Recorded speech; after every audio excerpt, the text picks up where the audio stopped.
불설 아미타경소 원효 스님이 아미타경이라고 하는 경전을 해석하신 그러한 책이죠. 원효 스님이 쓰신 그 책 중에 이 정토에 관한 책이 세 가지가 있습니다. 하나는 양건 무량수경 종료고, 두 번째는 이 불설 아미타경소, 세 번째는 유심안락도죠. 그 중에서 이제 이 불설 아미타경소, 이거는 거의 이제 모든 부분이 다 남아있다라고 하는 그런, 그 이제 유심안락도도 일부는 없어졌고, 무량수경 종료는 뒷부분 아예 싹 없어져 버렸어요. 그런데 이 아미타경소는 전 권이 다 남아있는 그런 책이죠. 보면은 우선, 대저 이 경을 해석함에 산문으로 분별하는데, 처음에는 대의를 말하고, 다음에는 경의 정치를 해석하고, 세 번째로는 바로 문장에 들어가 해석하겠다 그랬어요. 이 경이라고 하는 것은 아미타경이죠. 아미타경 해석하는데 처음에는 대의를 말하고, 두 번째는 경의 정치를 말하고, 세 번째는 문장에 들어가서 해석하겠다 그랬어요. 그런데 이때 이제 한자를 보면은 대의에는 술, 대의 이렇게 써 있어요. 술한다, 서술한다, 이게 술, 대의 써 있고, 그 다음에 이제 경의 정치라고 하는 거를 보면은 석, 경, 정치 이렇게 써 있어요. 그러니까 석이라고 써 있죠. 그리고 문장을 해석한다라고 하는 거는, 이거는 이제 측, 인, 문석 이렇게 써 있어요. 문장에 들어가서 해석을 한다 이렇게 써 있어요. 근데 보면은 이 술이라고 하는 거는 그냥 설명을 하는 거잖아요. 해석이라고 하는 것은, 석이라고 하는 것은 뜻을 푸는 거잖아요. 그리고 여기 측이라고 하는 거는 곧 본받는다 그런 소리입니다. 본받는다. 그러니까는 여기서 보면은 이제 첫 번째 대의는 그냥 설명을 할 거고, 정치는 그죠? 풀어서 설명을 할 거고, 그리고 세 번째는 이 문장을 해석할 적에는 뭐를 본받을 것인지 그 부분을 이야기하겠다 이렇게 이제 하시는 말씀이죠. 여기 대의라고 하는 것은 뭘 얘기하는 거냐면은 이 경전이 갖고 있는 뜻, 이 경전은 왜 설해졌는지 이 부분을 설명하고 있는 게 대의예요. 이거는 이제 누구나 알 수 있는 게 아니니까는 그냥 설명으로 풀 것도 없고 원효 스님의 생각을 얘기하시는 거니까는 그냥 설명을 하겠죠. 그리고 이제 정치라고 하는 거는 이 경전의 핵심이에요. 이거는 다른 사람들도 동의를 해야 되잖아요. 그러니까는 당연히 다른 사람들에게도 동의를 얻기 위해서는 다른 사람들도 아 맞아 라고 하게 하려면은 풀어가지고 해석을 해줘야 되겠죠. 그리고 이제 세 번째에 가서 이 문장에 들어가서는 우리가 뭘 본받을 것인지, 그치? 이 부분에를 포인트를 둬가지고 얘기하겠다라고 하는 거예요. 그러면서 이제 첫 번째 대의를 말하면은, 그러면서 첫째로 대의를 말하면은 무릇 중생심인 마음은 상을 여의고 성을 여의어서 바다와 같고 허공과 같다. 허공과 같은 까닭에 원흉하지 않은 상이 였거늘 어찌 동서의 방향이 있으며 바다와 같은 까닭에 이것이 지켜야 할 성이 였거늘 어찌 움직이고 고요할 데가 없겠는가. 그러기에 혹 이는 업으로 물들기도 하고 오탁을 따라 길게 흐르기도 하며 혹은 깨끗한 연을 계승하여 사류를 끊고 영원히 고요하기도 하니 이 같은 움직임과 고요함 다 이것이 큰 꿈이다. 대의를 말하면서 제일 먼저 원효 스님이 하시는 말씀이 중생심에 대한 이야기를 하는 거예요. 중생들의 마음에 대한 이야기를 하는 거죠. 제가 이제 이 마음에 대해서 깊게 생각해 본 적이 있었었죠. 언제냐 하면은 저희 우리나라 이 바다 남쪽에 가면은 그 여수가 있잖아요. 여수 앞바다에 돌산도라고 하는 섬이 있어요. 그 섬 끄트머리에 가면은 향이람이라고 하는 절이 있거든요. 이 절을 제가 이제 처음에 가게 됐는데, 어떻게 가게 됐느냐 하면은, 스님이 돼가지고, 제가 일찍 이제 머리를 깎고 중이 됐어요. 그러다 보니까는 이제 군대도 가기 전에 머리를 깎았는데, 그때 제가, 제 나이 때에는 이제 베이비붐 시대가 돼가지고, 군대 갈 사람들이 너무 많아서 현역 판정을 받고도 군대를 가지 못하고 기다렸어요. 그러니까는 이제, 바로, 이제 승려가 되고 나서, 그 다음에 강원이라든지 이런 데 이제 가야 되는데, 거기에 뭐 가 있어봐야 계속 뭐 졸업할 때까지 있을 수도 없고 하니까는 이제 나와가지고 만행을 시작했죠. 그러다가 화엄사에 화엄사에 이제 놀러 갔어요. 화엄사에 갔더니 제 사제가 행자 생활을 하고 있더라고요. 그랬더니 그 스님이 사형이 왔다 해가지고 잡지를 갖다 주는데, 잡지를 읽다 보니까는 향이람이 써 있어요. 그리고 거기는 신기하게도 끄트머리가 꼭 거북이가 바닷속으로 들어가는 형상을 하고 있는데, 이 거북이 덩어리에 가서 이 절이 있대요. 그리고 그 거북이 덩어리에 해당하는 곳에 바위에는 모든 거북이에 있는 문양 같은 게 다 있다는 거야. 아, 신기해가지고 제가 이제 한번 여기 가봐야지 하고 이제 향이람을 갔어요. 갔는데 지금은 향이람 가는 길에 이제 돌산대교라고 하는 커다란 이 다리가 놓여 있잖아요. 근데 그때는 이제 그게 없었어요. 그래가지고 이제 그 배를 타고 돌산도까지 이제 건너갑니다. 이렇게 멀지는 않아요. 이렇게 이쪽에서도 보면 저기가 보이는 정도로 가까운 거리지만은 그래도 이제 바다를 건너가야 되니까는 배를 타고 이제 건너가서 버스를 타고 이제 가는데, 버스가 참 운전을 난폭하게 해가지고 꼭 제가 보기에는 꼭 바다로 뛰어들 것처럼 달려가요. 그러더니 획 돌고 이래가면서 나중에는 도착하고 났더니 어질어질 하더라고. 얼마나 긴장을 했는지. 그래가지고 어쨌든간 향이람으로 이제 쭉 올라가는데, 가다 보니까는 길이 또 끊기고 없어요. 그래가지고 내려와서 향이람 어디로 가느냐 그랬더니 그 길로 또 가래. 또 가봤더니 길이 또 끊기고 없어요. 커다란 바위가 이렇게 가로막고 있는 거야. 그래가지고 길이 아닌데 또 내려와가지고 향이람 어딨냐 그랬더니 그걸로 쭉 가래. 가니까는 뭐 큰 바위밖에 없던데요. 그랬더니 그 바위로 틈이 있지 않니? 있었다 그랬더니 그럼 그 옆으로 들어가면 향이람이래. 그래가지고 바위 틈으로 들어가가지고 향이람을 갔어요. 갔더니 주지스님이 나와서 참 반갑게 맞이해 주시더라고요. 근데 이제 내가 중대인 지 얼마 안 되고 돌아다닌다 그러니까는 중대인 지 얼마 되지도 않은 사람이 공부는 하지 않고, 이렇게 돌아다니냐 그러면서 이제 안 좋아하시더라고. 그래가지고 거처할 방도 이제 안 주고, 여기 방도 없는데 어떡하냐 그래가지고 아무 데나 달라고 그랬더니 산신각에서 자래요. 산신각에 가니까 이렇게 앞에 산신이 서 있고 나는 딱 누우면 이렇게 산신하고 마주치잖아. 귀신 나올 것 같아, 그냥.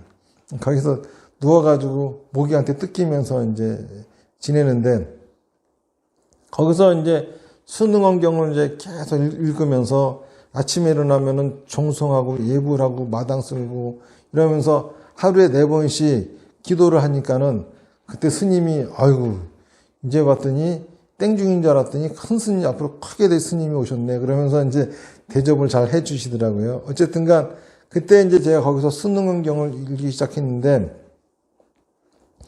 수능원경의 내용이 어떤 거냐 하면은, 먼저 부처님 제자 중에 안난존자라고 있었어요. 안난존자가 되게 잘생긴 분이거든.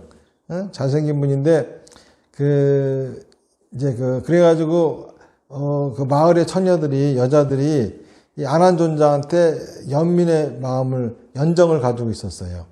그래가지고 안한존자가 탁발을 나와가지고, 운물가에 가가지고 물을 달라고 하니까는 어떤 여인이 물에다가 약을 탔어. 그래서 안한존자가 눈을 뜨고 일어났더니 자기가 온몸이 빨개 벗겨져 있고 벌거벗은 여자가 옆에 누워있거든. 그래가지고 깜짝 놀래가지고 옷 주워 입고 막 튀어나왔어요. 태어나가지고 황급하게 부처님 앞으로 갔죠. 그러니까 얼마나 꾀꾀한 모습으로 부처님 앞으로 막 뛰어갔겠어요. 부처님이 안한존자의 그 모습을 보고 느닷없이 이 엄지손가락 하나 이렇게 딱 내미시면서 이게 보이느냐 그러세요. 그러니까 안한존자가 네 보입니다. 자, 이거를 무엇이 보느냐? 그러니까 눈이 봅니다. 그러면은 눈이 있으면은 무엇입니다 볼 수 있겠느냐? 그렇습니다. 그러면 왜 죽은 시체는 눈이 있는데도 보지 못하느냐? 그러니까는 안한존자가 그 죽은 시체에게는 마음이 없기 때문입니다. 그래요. 그러면은 이것을 보는 거는 눈이 아니라 마음이지 않겠느냐? 그러니까 또 안한존자가 그렇습니다. 그럽니다. 그러면 도대체 이 마음이 어디 있는지 우리가 한번 찾아보자. 그러면서 그러면 네 마음은 어디 있느냐? 그랬더니 안한존자가 내 마음은 내 몸속에 있습니다. 그래요. 그러니까는 부처님이 이 방 안에서 밖을 보면은 방 안이 먼저 보이고 밖이 보이듯이 네 마음이 보는 것이라고 한다 하면은 네 마음이 네 몸속 안에 있으면 오전육부를 먼저 보고 나서 밖을 봐야 하는데 너는 어찌 오전육부는 보지를 못하느냐. 그러니까 안한존자가 잘못 알았나 봅니다. 마음은 몸 밖에 있습니다. 그래요. 그러면은 몸 밖에 있으면은 다른 거는 다 보면서 왜 너는 못 보느냐. 그래요. 그러니까 안한존자가 마음은 그러면 눈과 눈 사이에 찡겨 있는가 봅니다. 그러니까는 유리에다 얼굴 바싹 대고 들이대도 그 유리가 보이듯이 왜 너는 그 수정체는 안 보이느냐. 그래요. 이래 가면서 이제 읽다 보니까는 저도 궁금해지는 거예요. 도대체 이 마음이 어디 있는 거야? 굉장히 궁금해지는 거예요. 그래가지고 마음이 경전이 끝날 때까지 도대체 부처님이 그 다음부터 무슨 수행하고 어쩌고 이런 소리만 나오지 마음이 어디 있다는 얘기는 끝내 안 하고 경전이 끝나요. 그러니까는 이제 굉장히 저는 궁금해가지고 계속 그 마음이 어디 있을까 생각하고 있었는데 그러다가 이제 향리람을 나오고 이제 서울 큰 스님이 계시는 이제 서원산에 왔는데 저희 큰 스님은 이제 항상 이 중국 영화를 되게 좋아하셔가지고 항상 비디오로 중국 그 무협지를 보셨거든요. 근데 거기서 보니까 뭐 소림사 관계되는 건데 어떤 스님이 무술을 배우던 스님이 무술을 연습하다 자빠집니다. 그러니까 스승이 와가지고 커다란 몽둥이로 머리통을 후려치면서 이놈아 너는 마음이 어디 있느냐 그러고 물어봐요. 내가 궁금했던 건데 진짜 마음이 어디 있는 걸까? 저 스님이 대답해 주겠다. 그래서 이제 기다리고 있는데 계속 마음이 어디 있느냐고 물어보기만 하고 그런데 그 스님은 그냥 의도 터지면서 대답할 생각을 하지 않고 의도 터지기만 있고 이러고 끝나는 거야 그게. 그래가지고 하도 궁금해가지고 저희 큰 스님한테 큰 스님 마음이 어디 있습니까? 그랬더니 미친놈. 그리고 욕을 하시는 거예요. 그래가지고 영화를 보는데 방해를 해가지고 지금 혼났나 싶어가지고 이제 끝나기를 기다렸다가 큰 스님 마음이 어디 있습니까? 그랬더니 미친놈 그러시면서 또 이제 화장실을 가시는 거야. 쫓아가가지고 화장실 근처에 가가지고 화장실 들어가시는데 이제 거기다 대고서 마음이 어디 있는 겁니까? 그랬더니 그거를 몰라서 묻냐? 마음이 어디 있긴 어디 있냐? 향하는 곳에 있지. 거기서 제가 마음이 어디 있구나. 그거를 확실하게 깨닫고 그때 뭔가 큰 깨달음을 느꼈던 기억이 있는데 마음이라고 하는 것은 향하는 곳에 있는 거예요. 다시 말해서 내 마음이 그쵸? 집에 가 있으면은 집 생각을 할 거고 내 마음이 먹는 거에 가 있으면은 먹을 생각을 할 거고 이렇게 마음은 향하는 곳에 있는 거예요. 이게 바로 이제 중생의 마음이라고 하는 거죠. 다시 말해서 마음이라고 하는 것은 생각을 만들어내는 도구일 뿐이죠.